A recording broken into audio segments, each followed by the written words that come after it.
나도 공방을 창업할 수 있을까? 저의 채널을 시청하시는 분들은 한 번쯤은 생각해 봤을 것 같아요. 회사는 날 너무 힘들게 하잖아요. 바쁘고 업무도 많고 신경 써야 될 것도 많고. 그래서 내가 공방을 차려서 나의 사업을 읽어볼까? 이런 생각 한 번씩 다 해보셨죠? 그러면 공방을 차리면 무슨 일이 발생하는지 오늘 제 경험을 토대로 한번 이야기해 보도록 할게요. 첫 번째 문제, 퇴사가 망설여져요.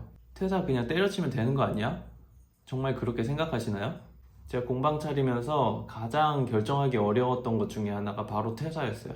매달 일정한 금액이 통장에 꼬박꼬박 들어오는 걸 포기하고 불규칙한 수입으로 살아가야 되는 삶을 살아가야 되는 거잖아요. 그렇게 생각하면 정말 쉽지 않더라고요. 제가 퇴사할 때 어떤 상황이었냐면 저희 아들은 7살이었어요. 학교 가기 딱 1년 전이었죠. 저는 한 집안의 가장이었고 아들은 7살이었고 그때 어떤 생각이 드냐면 내가 지금 퇴사하면 지금의 월급만큼 벌 수 있을까? 주위 사람들은 나를 어떻게 생각할까? 내가 과연 잘할 수 있을까? 저도 이런 고민들이 있어서 퇴사하기가 정말 어렵더라고요. 그런데 다행히도 저희 회사는 저한테 참 많은 배려를 해줬어요. 어떤 배려를 해줬냐면 저를 너무 힘들게 했어요. 회사가 너무 바빠서 화장실 가는 거를 미루는 거는 기본이었고 어떤 생각까지 들었냐면 시간이 멈췄으면 좋겠다. 왜냐면 해야 되는 업무량은 많은데 정해진 시간 안에 끝내야 되니까 회사 일을 하는데 시간이 멈췄으면 좋겠다라는 생각을 해본 적이 있으세요? 제 일도 아니잖아요. 회사 일인데 어떻게 보면 뭐 제 일이 맞기는 하지만 그런 생각까지 하면서 그때 이제 깨달았던 것 같아요.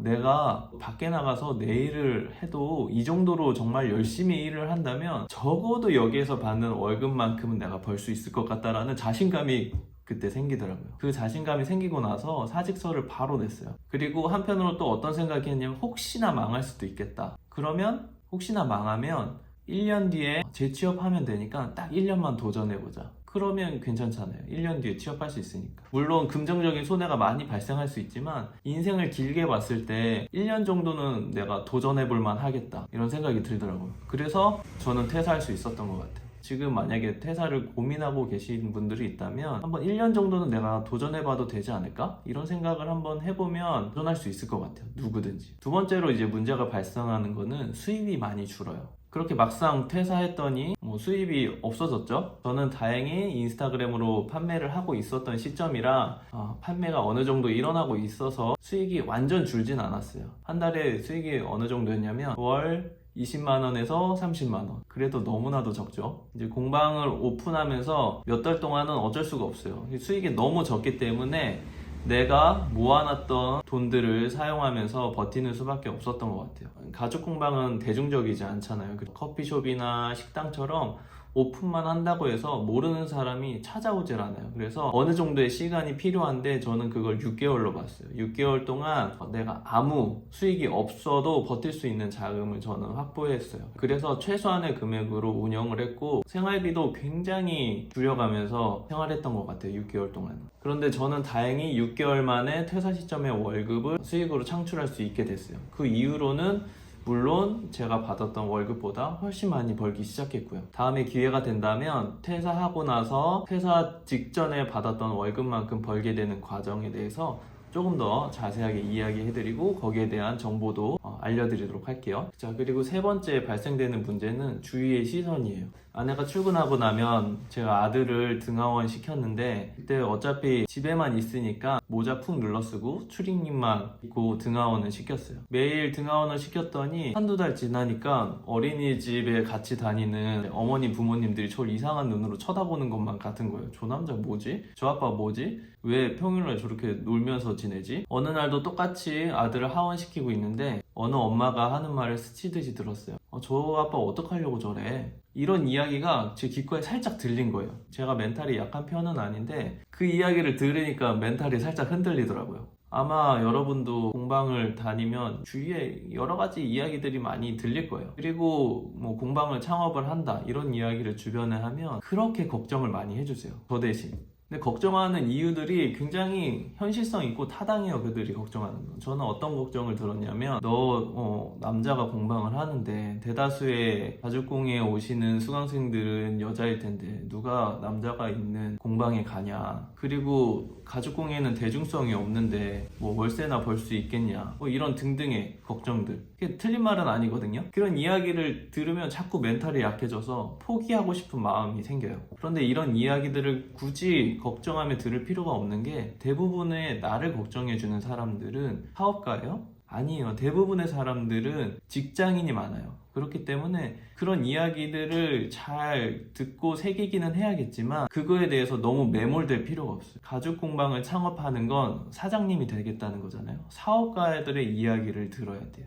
나를 걱정해주는 사람이 일반 회사원이다? 그러면 그렇게 무게를 담아서 귀를 기울일 필요가 없을 것 같아요. 내가 도전하겠다. 그 이야기는 뭐예요? 내가 가능성이 있겠다라고 스스로 느꼈기 때문에 도전하는 거잖아요. 그러면 본인을 믿고, 아니면 이미 성공한 사업가들한테 가서 조언을 구하는 게 좋을 것 같아요. 네 번째 문제가 발생하는데, 네 번째 문제는 저는 선택장애가 조금 오더라고요. 회사를 다니면 우리가 다 결제 시스템이라는 게 있잖아요. 무언가 사거나 일을 진행할 때 사수한테 물어본다거나 팀장님의 결제를 받는다거나 결제 라인이 있기 때문에 사실상 혼자 처음부터 끝까지 결정하는 게 많지 않아요. 저는 그랬거든요. 그런데 공방을 하게 되면 어떻게 돼요? 1부터 10까지 내가 다 결정해야 돼요. 물건을 사는 거, 디자인하는 거, 인테리어 하는 거, 또 뭐가 있죠? 뭐 기타 등등 여러 가지 다 혼자서 결정을 해야 돼요. 그러면 어떤 문제가 발생하냐면 너무 고민에 빠지는 거예요. 결정하기가 쉽지 않아요. 그런데 가죽 공방은 대부분 1인 사업자란 말이에요. 혼자 결정을 하지 않으면 뭐 진도가 나갈 수가 없어요. 혼자서 결정해야 되는 문제가 한두 개냐? 아니에요. 엄청 많아요. 그 문제들을 하나하나 시간을 들여서 많은 고민을 하면 자꾸 문제들이 딜레이 돼요. 그래서 제가 말씀드리고 싶은 거는 결정을 최대한 빠르게 해요. 오래 고민해봤자 내가 이미 경험이 없기 때문에 올바른 결정을 꼭 한다고 볼 수가 없어요. 오래 고민을 해도 틀리는 문제들이 반드시 나오거든요. 그렇기 때문에 빠르게 결정하고 빠르게 실행하고, 그것이 잘못되면 빠르게 수정하면 돼요. 오래 고민하지 말고, 그리고 스스로 결정하는 방법을 아직 퇴사하지 않았다면 회사에서도 마찬가지예요. 스스로 결정하고 스스로의 결과를 보고 스스로의 과정을 한번 회사 다닐 때 지켜보면 조금 더 창업할 때 도움이 될 것 같아요.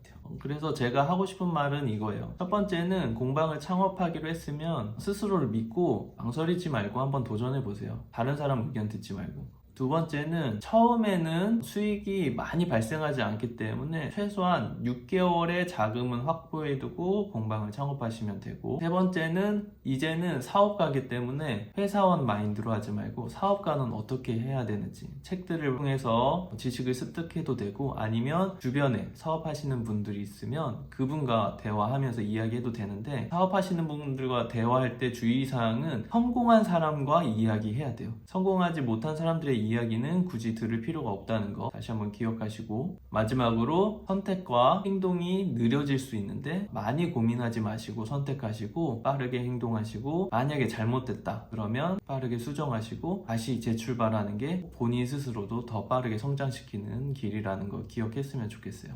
어떤 걸 창업하고 사업을 한다는 게 굉장히 어렵게 다가올 수 있는데, 어떻게 보면 저도 해냈으니까 여러분 누구나 할 수 있을 것 같아요. 창업이라는 게 생각보다 어렵게 느껴질 수 있으실 거예요. 저도 시작하기 전에는 굉장히 두려웠고 막연했고 힘들었어요. 그런데 막상 제가 공방을 오픈해보니까 생각보다 어렵지 않았어요. 여러분 회사에서 열심히 일하죠. 열심히 일하는 만큼만 내 사업에 투자를 하면 회사에서 버는 수익보다 더 많은 수익을 가져갈 수 있으세요. 그러니까 창업하기로 마음 먹으신 분은 다시 한번 마음 다 잡으시고 한번 도전해 보시기를 저는 추천을 드립니다. 그러면 모두들 좋은 결과 있으셨으면 좋겠고, 오늘도 긴 영상 봐주셔서 감사합니다. 다음에 더 좋은 정보로 여러분 찾아뵙도록 하겠습니다. 안녕!